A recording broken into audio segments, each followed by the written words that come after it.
16வது அதிகாரம் 22வது வசனம். ஒருவன் கர்த்தராகிய இயேசு கிறிஸ்துவினிடத்தில் அன்பு கூறாமல் போனால் அவன் சபிக்கப்பட்டவனாய் இருக்க கடவன். கர்த்தர் வருகிறார். ஒருவன் கர்த்தராகிய இயேசுவினிடத்தில் அன்பு கூறாமல் போனால் அவன் சபிக்கப்பட்டான். சாபம் ஏன் வருகிறது அப்படிங்கிற தலைப்புல இந்த பாயிண்ட் வரும். ஒரு மனுஷனுக்கு ஏன் சாபம் வருது அப்படின்னா அந்த தலைப்புல இந்த பாயிண்ட் வரும். ஆண்டவரை நேசிக்காம போயிட்டா என்ன வரும்? சாபம் வரும் அப்படின்னு. அப்போஸ்தலனாகிய பவுல் அந்த 1 கொரிந்தியரை முடிக்கும் போது அவர் சொல்கிறார், ஒருவன் கர்த்தராகிய இயேசு கிறிஸ்துவினிடத்துல அன்பு கூறாமல் போனார் அவன் எப்படிப்பட்டவர்? சபிக்கப்பட்டவர். கர்த்தர் வருகிறார். 2 காரியத்தை சொல்கிறார். ஒரு மனிதன் ஆண்டவரை எந்த அளவுக்கு நேசிக்கிறான், நேசிக்கலையா அப்படின்னு சொல்லிட்டு சொல்றாரு. ஏசப்பா வருகையை குறித்தும் ஆண்டவருடைய அன்பை குறித்தும் இந்த இடத்துல அப்போஸ்தலனாகிய பவுல் சொல்கிறார். ஒரு மனுஷன் வர்ற அதை புதுப்பிக்க வேண்டும். என்ன செய்ய வேண்டும்? புதுப்பிக்க வேண்டும். அல்லேலூயா. இந்த மாம்ச சரீரம் வெளியரங்கமா சில காரியம் செய்யும்போது ஆவிக்குரிய சரீரம் என்ன செய்கிறது? மறுரூபம் அடைகிறது. அல்லேலூயா. மாம்ச சரீரமும் ஆவிக்கு 2 மறுரூபம் அடை. மாம்ச சரீரம் தான் என்ன செய்யுது? ஆண்டவரை துதிக்குது, வாயை திறந்து துதிக்குது, ஆராதிக்குது, ஜெபம் பண்ணுறது, ஞானஸ்நானம் எடுக்குது, அபிஷேகம் வருது, எல்லாம் அந்த மாம்ச சரீரம் வெளிப்படையாக. ஆனால் உள்ளே இருக்கிற ஆவிக்குரிய மனுஷன் பரலோகத்துக்குரியவன். அந்த மனுஷனும் இந்த மனுஷனும் சேர்ந்து என்ன செய்யணும்?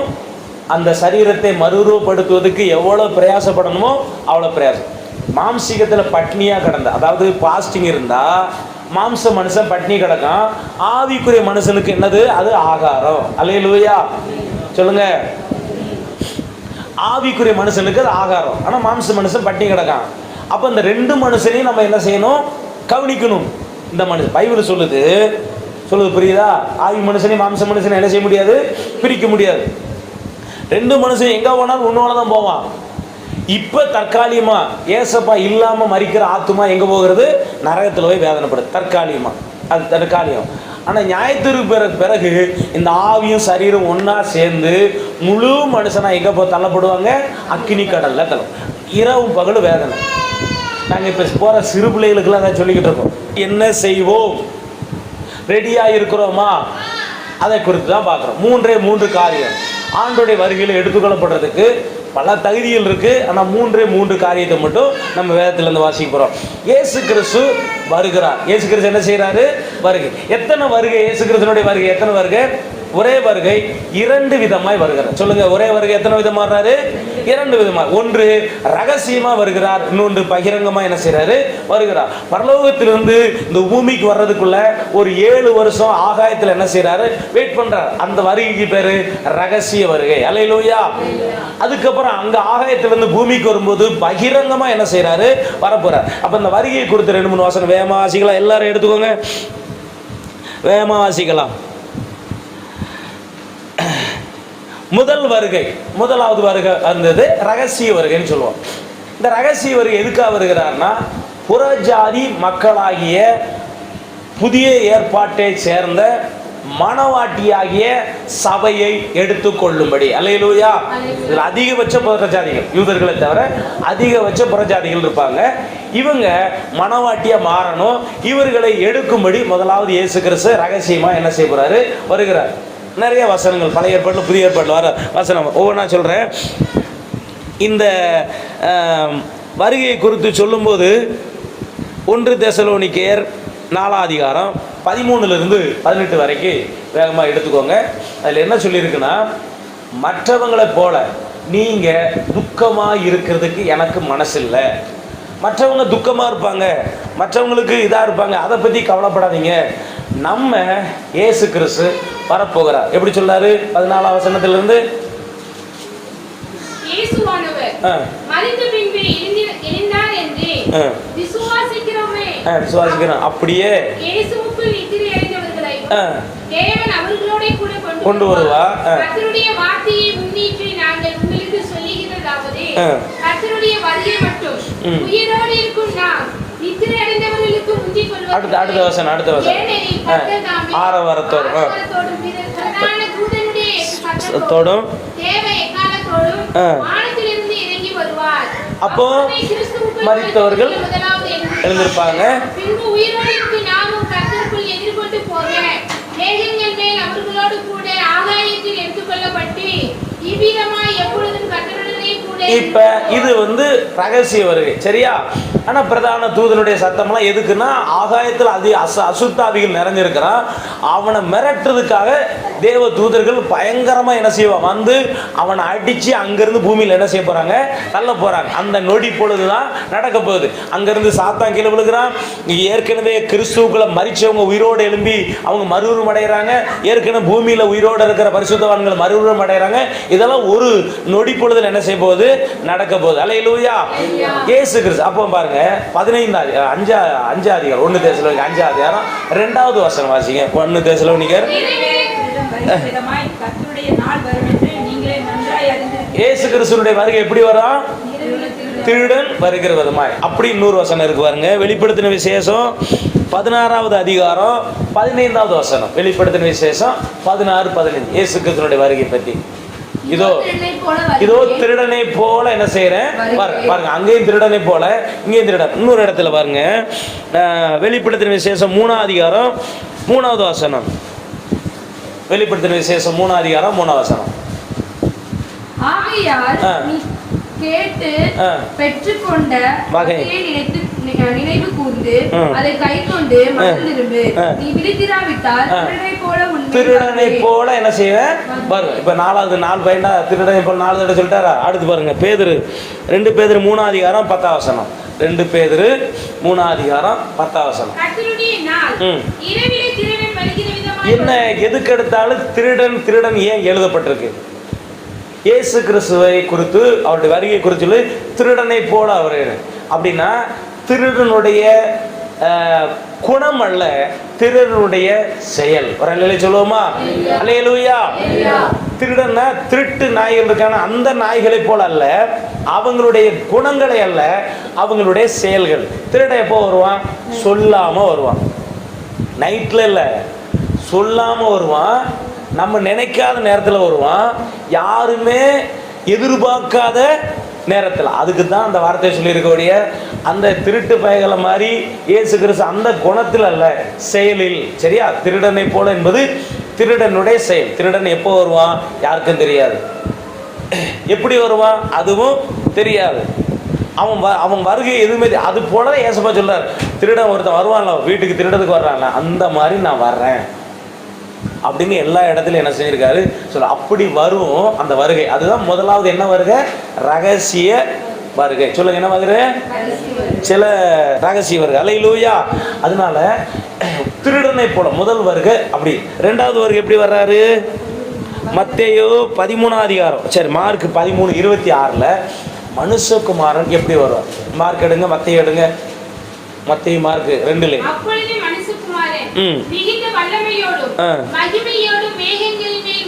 சரி. ஆமேன். சரி, அடுத்து மத்தேயு 24வது அதிகாரம் 30வது வசனம். இதெல்லாம் எதுக்குன்னா பகிரங்கமா எப்படி வர்றாரு, ரகசியமா எப்படி வர்றாரு. அப்ப மனுஷகுமாரன் அடையாளம் அப்படியா?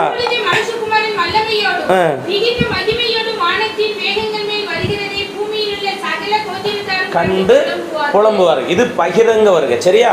அடுத்து பாருங்க, 1 தெசலோனிக்கர் 2 தெசலோனிக்கர் 1 அதிகாரம் 8வது வசனம். 2 தெசலோனிக்கர் 1 அதிகாரம் 8வது வசனம். 2 தெசலோனிக்கர் 1 அதிகாரம் 8வது வசனம். கர்த்தராகிய இயேசு தமது வல்லமையின் தூதரோடு ஜுவாலித்து எரிகிற அக்கினியோடு வானத்திலிருந்து வெளிப்படும் போது அப்படியாகும். பாருங்க, அப்படி வருதா? வெளிப்படுத்தின விசேஷம் 1 அதிகாரம் 7வது வசனத்துல, இதோ மேகங்களுடனே வருகிறார், கண்கள் யாவும் அவரை காணும், அவரை குத்தினவர்களும் அவரை என்ன செய்வாங்க? காண்பார்கள். சரியா? இப்ப இது பகிரங்கமான வருகை. இப்ப நம்ம பேதுருல யூதாவும் சொல்றாரு, 1000 பரிசுத்தவான்களோடு கூட கர்த்தர் என்ன செய்கிறார்? வருகிறார். இப்படி 2 விதத்துல, ஒரே வருகை தான் 2 விதமாக வருகிறார். சொல்லுமா? அல்லேலூயா, அல்லேலூயா. இயேசு கிறிஸ்து என்ன செய்ய போறாரு? வரப்போறார். இன்னைக்குயா நாளைக்கு, என்னைக்கு நாள் அவர் என்ன செய்ய போறாரு? வரப்போறார். வருகை நாள் யாருக்கும் தெரியாது. ஆனா ஒரு சொல்றாரு, இப்படி நேரத்துல நான் என்ன செய்வேன்? வருவேன். இப்ப பரலோகத்திலிருந்து பூமிக்கு வரப்போகிறார். மத்திய ஆகாயத்தில், என்னது சொல்லுங்க, மத்திய ஆகாயத்தில் ஒரு 7 வருஷம் அங்கே. அந்த 7 வருஷம் எதுக்குன்னா சபையாகி மணவாட்டியை எடுத்து அங்கே போய் எனக்காக நீ பூமியில் வாழ்ந்தீல, ஜோம் பண்ணில, ஊழியஞ்செஞ்சல, ஆத்மாதை செய்தியில என்னென்ன செஞ்சியோ, நீ என்னென்னலாம் எனக்காக செய்தியோ அதுக்குரிய பலனை அவர்களுக்கு கொடுத்து அங்கிருந்து அவர்களை என்ன செய்கிறார்? பைபிள் சொல்லுது, எங்களை ராஜாக்களும் ஆசாரியரும் ஆக்கினார். அல்லேலூயா. அப்படியே 7 வருஷத்துக்கு அப்புறம் பூமிக்கு என்ன செய்வார்? வருவர், வந்து பூமி முழுவதும் ஆளுகை வைப்பார். இதுதான் நம்முடைய ஏசப்பாவுடைய ஆளு. அந்த 1000 வருஷம் அரசாட்சி.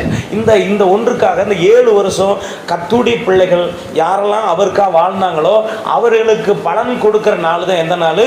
ஆட்டுக்குட்டியானுடைய திருமணம். அல்லேலூயா. சரியா? இதான் வருகை. இப்போ இந்த வருகைக்கு நம்ம என்ன செய்யணும்? எப்படியாவது ஏசப்பாட்ட கெஞ்சி, ஆண்டவரே இறக்கம் செய்யுங்க, இறக்கம் செய்யுங்க, இறக்கம் செய்யுங்க. தம்பிகளா, வாலி பிள்ளைங்களா, வாலி பசங்களா, என்ன செய்யுங்க? இந்த சத்தத்தை யூடியூப்ல கேட்குற ஆண்டோடைய பிள்ளைகளை என்ன செய்யுங்க? அழுகுங்க, கெஞ்சிங்க, ஆண்டவரே ஆண்டவரே. யூடியூப்ல கேட்குற எல்லாருக்குமே சேர்த்தா. சரியா? சரி, கர்த்தர் ஆசீர்வதிப்பார். அப்போது அந்த வருகையில் எடுத்துக்கொள்ளப்பதுக்கு தான் சபை எதுக்காக ஆண்டவர் வச்சிருக்காருன்னா அந்த வருகையில் உருவாகிற இடம். எதுக்கா? பரலோக ராஜ்யத்துக்கு மணவாட்டியை உருவாகிற ஒரு இடம். சரியா? இந்த இடம் தான் நமக்கு 3 காரியங்கள். 1 தகுதி, 2வது பரிசுத்தம், 3வது ஆயத்தம். சொல்லுங்க, என்ன சொல்லுங்க? தகுதி, பரிசுத்தம், ஆயத்தம். எல்லாம் சொல்லுங்க. தகுதி, பரிசுத்தம், ஆயத்தம். ஆமென். அல்லேலூயா. பரலோக இயேசுவோட வருகையில் எடுத்துக்கொள்ளப்படுறதுக்கு 3 காரியம் தேவைப்படுது. 1 தகுதி, பரிசுத்தம், ஆயத்தம். இதை டெய்லி ஜெபத்தில் வைக்கணும். ஆண்டவரே என்னை தகுதிப்படுத்துங்க, பரிசுத்தப்படுத்துங்க, ஆயத்தப்படுத்துங்க. இப்போ தகுதிக்கான ஒரு சில வசனங்கள் வாசித்து என்னென்ன தகுதியெல்லாம் வேணும் அப்படின்னு சொல்லி நம்ம கேட்போம். கொலோசியர் 1:12, பிலிப்பியர் 3:10. இந்த 2 வசனத்தையும் தகுதிக்காக என்ன செய்வோம்? எடுத்துக்கொள்ளும். வாசி. கொலோசியர் 1:12. ஒளியிலுள்ள பரிசுத்தவான்களுடைய சுதந்திரத்தில் பங்கடைவதற்கு நம்மை தகுதியுள்ளவர்கள் ஆக்கினவரும். ஆமென். அல்லேலூயா. ஒளியில் உள்ள பரிசுத்தவான்கள் பரலோக ராஜ்யத்தில் இருக்கிற அந்த கூட்டத்தோடு நம்ம சேருவதற்கு நம்மளை ஆண்டவர் என்ன செய்தார்? தகுதிப்படுத்தினார். மறுபடி பவுல் சொல்வார் பிலிப்பியர்ல 3:10 இப்படி நான் அவரையும் அவருடைய பாடு உயிர்த்தல எப்படியாயிலும் தகுதியாகணும் அப்படிங்கிறார். ஆமென். அல்லேலூயா. எப்படியாவது என்ன செய்யணும்? தகுதியாகணும் அப்படிங்கிறாரு. இன்னைக்கு நம்ம தகுதி ஆக வேண்டும். சரியா? சரி, இப்ப லூக்கா 9:62. லூக்கா 9:62. அதற்கு இயேசு கலப்பையின் மேல் தன் கையை வைத்து பிடித்து பார்க்கிறவன் எவனும் தேவனுடைய ராஜ்யத்திற்கு தகுதி உள்ளவன் அல்ல. முதலாவது தகுதி வேணும். என்ன வேணும் சொல்லுங்க? ஆமென். அல்லேலூயா. கலப்பையில கையை வச்சவன் தகுதி உள்ளவன், கையை வச்சுட்டு திரும்பி பார்க்கிறவன் தகுதி இல்லாதவன். சரியா? கலப்பை என்பது ஆண்டவருடைய காரியம், ஆண்டவருடைய ஊழியம், ஆண்டவர் சமூகத்தில் வரக்கூடிய காரியங்கள்ல ஒருத்தன் வந்துட்டு ஏசப்பா விட்டு என்ன செய்யக்கூடாது? பின்வாங்கி. அதிகாரத்தில் பார்த்தீங்கன்னா இது கடினமான உபதேசம் யார் கேட்கணும்? ஒரு கூட பின்வாங்கி போயிடுச்சு. கிறிஸ்து என்னடா வாரம் பிரசங்கம் உட்கார வச்சு அப்படிலாம் ஒரு நாள் நினைக்கக்கூடாது. இந்த கடினம் நம்மை உருவாக்கும், பரலோக ராஜ்யத்துக்கு மனவாட்டியை மாற்றும். ஆமென். அல்லேலூயா. அல்லேலூயா. அதனால முதலாவது கலப்பையில கையை வைக்கிறவன் தகுதி உள்ளவன், கையை வச்சுட்டு திரும்பி பார்க்கிறவன் தகுதியை இழந்து போறான். 2வது ஒரு தகுதி இருக்கு. என்ன தகுதி? தகுதியில கொரிந்தியர் 2 கொரிந்தியர் 3:5. 2 கொரிந்தியர் 3:5. எங்களால் ஏதாயிலும் ஆகும் என்பது போல ஒன்றை யோசிக்கிறதற்கு நாங்கள் எங்களாலே தகுதியுள்ளவர்கள் அல்ல, எங்களுடைய தகுதி தேவனால் உண்டாயிருக்கிறது. எங்கள் தகுதி என்ன? ஏதாவது யாரால உண்டாயிருக்கிறது? தேவனால். அப்போ தகுதி தேவனால தான் என்ன செய்யுது? கொடுக்கப்படுது. ஆண்டவரே எங்களை தகுதிப்படுத்துங்க, எங்களை என்ன செய்யுங்க? தகுதிப்படுத்துங்க, எங்களை தகுதிப்படுத்துங்க. அது தீமோத்தேயுல சொல்லுவார், தகுதியான ட்ரெஸ்ஸு கூட நம்மளை என்ன செய்கிறது? தகுதிப்படுத்து. ட்ரெஸ்ஸை பற்றி சொல்லும்போது சொல்லுவார் தகுதியான வஸ்திரம். என்ன வஸ்திரம் சொல்லுங்க? அப்போ பாருங்க, வாழ்க்கையில் தகுதியாக இருக்கணும், ஆண்டவரே நம்மளை தகுதிப்படுத்தணும், ட்ரெஸ்ஸும் நம்மளை என்ன செய்யணும்? தகுதிப்படுத்தணும். அடுத்து கடைசியாக தீமோத்தேயுல 2 தீமோத்தேயு 3:16 சொல்லும்போது 2 தீமோத்தேயு 3:16. சரி, இப்போ வேத வசனம் ஒரு மனுஷனுக்கு எதுக்காக கொடுக்கப்படுதுன்னா அவனை தகுதிப்படுத்த. சொல்லுங்க, எதுக்கு படுத்த? தகுதிப்படுத்த. அல்லேலூயா. இப்போ வாரம் பிரசங்கத்தை ஆண்டவர் ஏன் கொடுக்குறாருன்னா நம்மளை தகுதி படுத்துவதற்கு. அப்போ முதலாவது பரலோகத்துக்கு செல்வதற்கு, ரகசிய வரிகளை எடுத்துக்கொள்ளப்படுறதுக்கு முதலாவது என்ன வேணும்? தகுதி வேணும். அந்த தகுதி ஆண்டவர் வேத வசனத்தின் மூலமாக கொடுக்குறார், சபையின் மூலமாக கொடுக்குறார், ஊழியத்தின் மூலமாக கொடுக்குறார். அவர் சமூகத்தில் வரும்போது நமக்கு என்ன செய்கிறாரு? கொடுக்குறார். அல்லேலூயா. ஆண்டவரே என்னை தகுதிப்படுத்துங்க, தகுதிப்படுத்துங்க, தகுதிப்படுத்துங்க, தகுதிப்படுத்துங்கன்னு என்ன செய்யணும்? சொல்ல வேண்டும். ஒரு அல்லேலூயா சொல்லுவோமா? அல்லேலூயா. நம்மளை என்ன செய்யணும்? தகுதிப்படுத்தணும், தகுதிப்படுத்துங்க, தகுதி. ரெண்டாவது பரிசுத்தம். சொல்லுங்க, என்ன சொல்லுங்க? பரிசுத்தம். பைபிள் சொல்லுது பரிசுத்தம் இல்லாமல் ஒருவனும் தேவனை தரிசிப்பது. அப்போ பரிசுத்தத்துக்காக நம்ம ஜெபம் பண்ணணும். நம்மளை பரிசுத்தப்படுத்துகிற எதுனா வெளிப்படையாக சொல்கிறேன், ஏசப்பா நாம நம்மளை பரிசுத்தப்படுத்தும், ஏசப்பா ரத்தம் நம்மளை பரிசுத்தப்படுத்தும். பரிசுத்த ஆவியானவர் என்ன செய்வார்? பரிசுத்தப்படுத்துவார். இது ரெக்கார்டுக்காக வசனங்கள்லாம் சொல்கிறேன், நீங்கள் படிக்கணும்னா படிக்கலாம். டக்குன்னு பழைய ஏற்பாட்டிலையும் புதிய ஏற்பாட்டிலையும் பரிசுத்தப்படுத்தக்கூடியதான காரியங்கள் என்ன அப்படின்னா, எபிரேயர் 12:14 பரிசுத்தம் இல்லாமல் ஒருவனும் தேவனை என்ன செய்ய முடியாது? தரிசிக்கவே முடியாது அப்படின்னு சொல்லி இருக்குது. எபேசியர் 5:26, 1 பேதுரு 1:2, யோவான் 17:17, வெளிப்படுத்தின விசேஷம் 5:9, 1:6, ரோமர் 5:9. இதெல்லாம் நம்மை தகுதிப்படுத்தக்கூடிய வசனங்கள். இதில் இருக்கிறது ஏசப்ப ரத்தம் இருக்கு, பரிசுத்த ஆவியானவர் இருக்கார், வேத வசனம் இருக்குது. இதெல்லாம் நம்மளை என்ன செய்யுது? பரிசுத்தப்படுத்துகிறது. அல்லேலூயா. இதெல்லாம் நம்மளை என்ன செய்யுது? ஏசப்ப ரத்தம் நம்மளை பரிசுத்தப்படுத்துது, ஆவியானவர் நம்மளை பரிசுத்தப்படுத்துகிறார், வேத வசனம் நம்மளை என்ன செய்கிறது? பரிசுத்தப்படுத்துகிறது. முதல்ல தகுதி, ரெண்டாவது என்னது? பரிசுத்தம், மூன்றாவது ஆயத்தம். அல்லேலூயா. பழைய ஏற்பாட்டில் பாருங்க, ஒரு சிலர் என் வீட்டை பரிசுத்தம் சொல்லுவாங்க. பழைய ஏற்பாட்டில் நடக்கும் பாருங்க, அது வசனம் இருக்கு, இது என் வீடு, இந்த வீட்டை நான் பரிசுத்தத்துக்கு ஒப்பு கொடுக்குறேம்மா, இதை நான் பரிசுத்தம் சொல்லுவான். பரிசுத்தம் சொல்லணும்னா ஆசாரியர் வருவார், வந்து இந்த வீடு எவ்வளோ விலைக்கு போகும், அவர் 5000 ரூபாய்க்கு போகுமா அப்படின்னு சொல்லிட்டு 5000 ரூபாய்க்கு அதை என்ன செய்வார்? அவர் சொந்தமாக, அது ஆண்டவருக்குன்னு சொந்தமாக எடுத்துடுவார். இப்போ நான் வந்து அதை மீட்டுக்கொள்ளணும், 5000 ரூபா கொடுத்து என்ன செய்கிறேன்? மீட்டுக்கொள்கிறேன். அப்போ என் வீடு பரிசுத்தமான வீடு அப்படின்னு ஒரு பழைய ஏற்பாட்டில் ஒரு சிலர் தோட்டத்தை, வயலை வந்து பரிசுத்தம் சொல்லுவாங்க. இப்படி மீட்டு கொள்ளலாம்னா அது யாரை சேர்ந்துடும்? சர்ச்சை சேர்ந்துடும். பழைய ஏற்பாட்டில் ஆலயத்தை சேர்ந்துடும், ஆசாரியர் சேரணும். இப்போ நான் ஆண்டவரே, அதே மாதிரி நசரேயன் விரதம் சொல்லுவாங்க, நான் வந்து விரதம் இருக்க போகிறேன்ப்பா, பரிசுத்தமாக இருக்க போகிறேன் அப்படின்னு சொல்லியிருப்பாங்க, விரதம் இருப்பாங்க. இப்படிலாம் பழைய ஏற்பாட்டில் நடந்து. புதிய ஏற்பாட்டில் நம்முடைய குடும்பம், நம்முடைய வீடு, நம்ம வாழ்க்கை எல்லாமே எப்படி இருக்க வேண்டும்? பரிசுத்தமாக இருக்கணும். அல்லேலூயா.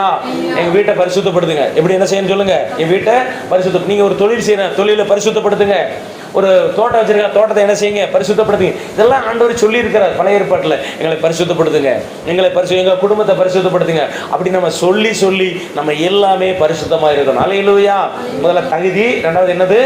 பரிசுத்தம். நிறைய வசனங்கள் இருக்கு, நேரம் இல்லைன்னா. மூன்றாவது ஆயத்தம். மூணாவது என்னது? ஆயத்தம். மத்திய 25 எடுத்துக்கிட்டிங்கன்னா அங்கே ஒரு சம்பவம் இருக்குது. என்ன சம்பவம்? ஒரு 5 புத்தி உள்ள கன்னிகள், புத்தி இல்லாத கன்னிகள். 10 பேர் நல்ல கன்னிகள், பாவிகள் அல்ல. சொல்லுங்க, யாரும் இல்லை, அவங்க பாவிகள். 10 பேரும் பரிசுத்தமானவங்க தான், ஒழுக்கமானவங்க தான். ஆனால் அவங்களுடைய குணங்கள் தான் அவங்களை என்ன செய்யுது? உள்ளே போகக்கூடாமல் ஆக்கிருச்சு. ஆயத்தமாக இருந்தாங்க. அந்த வசனம் பாருங்க, மத்திய 25 5ஆம் வசனம். மணவாளன் வர தாமதித்த போது அவர்கள் எல்லாரும் நித்திரை மயக்கம் அடைந்து தூங்கி விட்டார்கள். எல்லாருமே தூங்குனாங்க. எல்லாருமே என்ன செஞ்சாங்க? 10 பேருமே தூங்குனாங்க. 5 பேர் தூங்கல, 5 பேர்ல 10 பேருமே தூங்குனாங்க. ஆனாலும் இந்த 10 பேர்ல 5 பேர் அவங்க சிந்தனை எப்படி இருந்துச்சு பாருங்க. அவங்க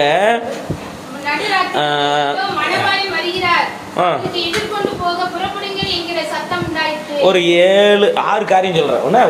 ஒன்று வந்து அந்த மணவாளனை எதிர்கொண்டு சந்திக்க போகணும்னா ஆயத்தம் வேணும். ஆயத்தத்துக்கு முதலாவது என்ன செய்யணும்? குளிக்க வேண்டும். சொல்லுங்க, என்ன செய்யணும்? என்னது குளிக்கணும்? குளித்துனா சுத்தமாகுது. சொல்லுங்க, என்னது? குளித்து சுத்தமாகுது. ரூத்து புத்தகத்தில் பார்த்தீங்கன்னா 3வது அதிகாரம் எடுங்களேன். 3ஆம் அதிகாரம் 2ஆம் வசனம் வாசிங்க. ரூத்து புத்தகம். யாரை போவாச சந்திக்க போகும்போது அவர் என்ன செய்வார் பாருங்க. 3ஆம் அதிகாரம் 2ஆம் வசனம். நீ போவாசின் வேலைக்காரிகளோட கூடியிருந்தாயே.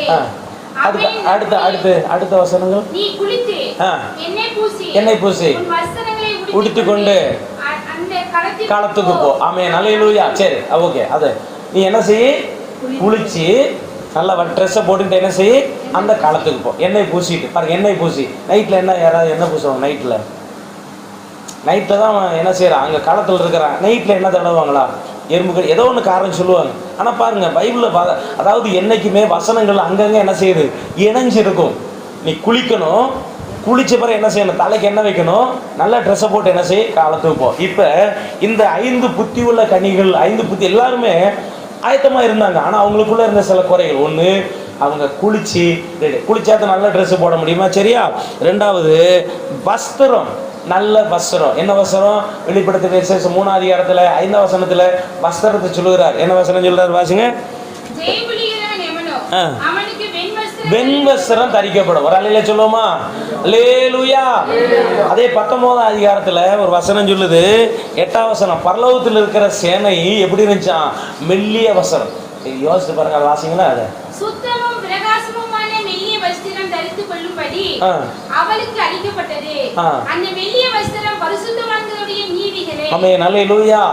இது ஒரு பக்கம் சுத்தமும் பிரகாசமான மெல்லிய வஸ்திரம். இது ஒரு அங்கிட்டு யுத்தம் பண்ணக்கூடிய ஒரு, அதே 19ஆம் அதிகாரத்தில் பார்த்தீங்கன்னா அந்த யுத்தம் பண்ணுகிற சேனைகளுடைய ட்ரெஸ்ஸை பார்த்தீங்கன்னா பயங்கரமாக வெள்ளை வெள்ளையே இருந்திருப்பாங்க.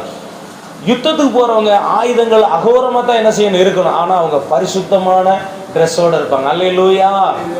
அப்போ ஆயத்தம் வேணும். என்ன வேணும் சொல்லுங்க? தகுதி வேணும், பரிசுத்தம் வேணும், ஆயத்தம். நான் ஒன்று குளிச்சிருக்கணும், ரெண்டாவது ட்ரெஸ்ஸு போடணும். என்ன ட்ரெஸ்ஸு? பரலோகத்துக்குரிய ட்ரெஸ்ஸு. இப்போ யுத்தத்துக்கு போனால் யுத்தத்துக்குரிய ட்ரெஸ்ஸு, பரலோகத்துக்கு போகிறதுக்கு பரலோகத்துக்குரிய ட்ரெஸ்ஸு நமக்கு வேணும். ஏசாயால சொல்கிறாரு, 61:10 சொல்கிறாரு, மெல்லிய வஸ்திரம், அந்த நீதியின் வஸ்திரங்களை எனக்கு தந்தார். சரி, ஓகே. அடுத்து 3வது என்னன்னா தீவெட்டி. என்ன செய்யணும் சொல்லுங்க? தீவெட்டி. 66:1 எருசலேம் அந்த நகரம் அதன் நீதி பிரகாசத்தை போலவும் ரட்சிப்பு எரிகிற தீவெட்டி போலவும் வெளிப்படு மட்டும் அமராமல் என்ன செய்வேன்? இருப்பேன். சியோன் நிமித்தமும் எருசலேம் நிமித்தமும் நான் மௌனமாக இராமல் அது நீதி பிரகாசத்தை போல அது வெளிச்சம் எரிகிற தீவெட்டி போல வெளிப்படு மட்டும் அமராமல். இப்படி ஆண்டவர் ஒரு சபையை ஆயத்தப்படுத்துகிறார். அல்லேலூயா. முதலாவது குளிச்சிடணும், ரெண்டாவது ட்ரெஸ்ஸு, மூணாவது தீவெட்டி. ஏன் இப்படி தீவெட்டினா இந்த காலத்தில் நவீன இது இருக்குது. ஆனால் அந்த காலத்தில் எழுதும்போது என்ன கிடையாது? இந்த லைட் வசதி, டார்ச் லைட்லாம் கிடையாது. தீவெட்டி தான் என்ன செய்யணும்? ஏன்னா அதன் வழியாக தான் என்ன செய்யணும்? அதுதான் நமக்கு வெளிச்சத்தை உண்டாக்கக்கூடியது. அடுத்து என்ன சொல்லி இருக்குதுன்னா எண்ணெய். அதுக்கு பிறகு என்னது? எண்ணெய். அவருக்கு எண்ணெயை கொண்டு போனாங்கன்னு இருக்கு. எண்ணெய் எதற்கு அப்படின்னா இந்த தீவெட்டி அணையாமல் இருக்கணும்னா எண்ணெய் என்ன செய்யணும்? ஊற்றிக்கிட்டே இருக்கணும். நம்முடைய ஆவிக்குரிய வாழ்க்கை எப்பொழுதும் எரிஞ்சு பிரகாசிக்கணும்னா நமக்குள்ள அபிஷேகம் என்ன செய்யணும்? இருக்கணும். பழைய ஏற்பாட்டில் பார்த்தீங்கன்னா பலிபீடம் இருக்குல்ல, பலிபீடம், அந்த பலிபீடத்தை ஆண்டு சொல்லுவார், இந்த பலிபீடம் ஒரு நிமிஷம் கூட என்ன செய்யக்கூடாது? அமர்ந்திருக்கக்கூடாது, எரிஞ்சிக்கிட்டே இருக்கணும், கட்டையை போட்டுக்கிட்டே இருக்கணும்.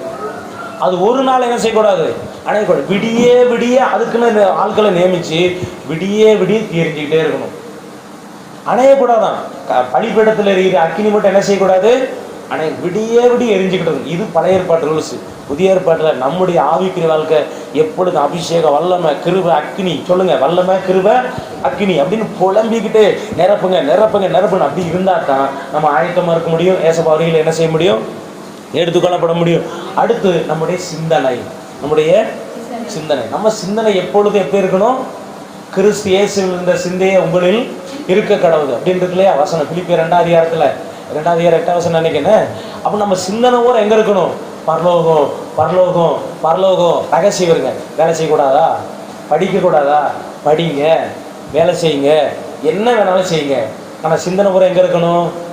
சொல்லுங்க, பரலோகம். சொல்லுங்க, பரலோகம். அல்லேலூயா. நம்முடைய சிந்தனை எங்கே இருக்கணும்? பரலோகம். எப்படி இருக்குன்னு சொல்லுங்க? பரலோகம். வேற பரலோகம் இல்லை, பரலோகம், நம்ம பரலோகம். ஆமென். அல்லேலூயா. போயிடுச்சு. நம்முடைய சிந்தனை போற எங்க இருக்கணும்? பரலோகம். படிக்கிறீங்களா? படிக்க. வேலை பார்க்குறீங்களா? வேலை செய்யுங்க. என்ன செய்ய போறீங்க? அதை செய்யுங்க, வேண்டாம்னு சொல்லலை. ஆனால் சிந்தனை போற எங்க இருக்கணும்? பரலோகம். அல்லேலூயா. எப்படி இருக்கணும்? பரலோகம். இறைய கொத்துனாலும் வேலை பார்த்துக்கிட்டே இருக்கும். திடீர்னு சொல்லி ஒரு பருந்து, கழுகு ஒரு நாள் என்ன செய்யுது? பறந்து வந்தது, தன்னுடைய குஞ்சுகளை தூக்கிட்டு போயிடுச்சு.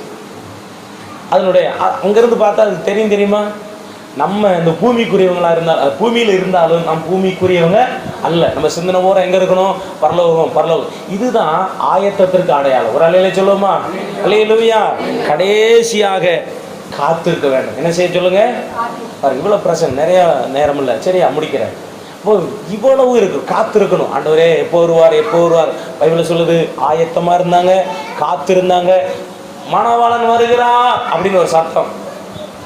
ஓடுனாங்க, கதவை திறந்துச்சு, உள்ளே போனாங்க, கதவை என்ன செய்தது? பூட்டப்பட்ட. அதோட முடிஞ்சிச்சு.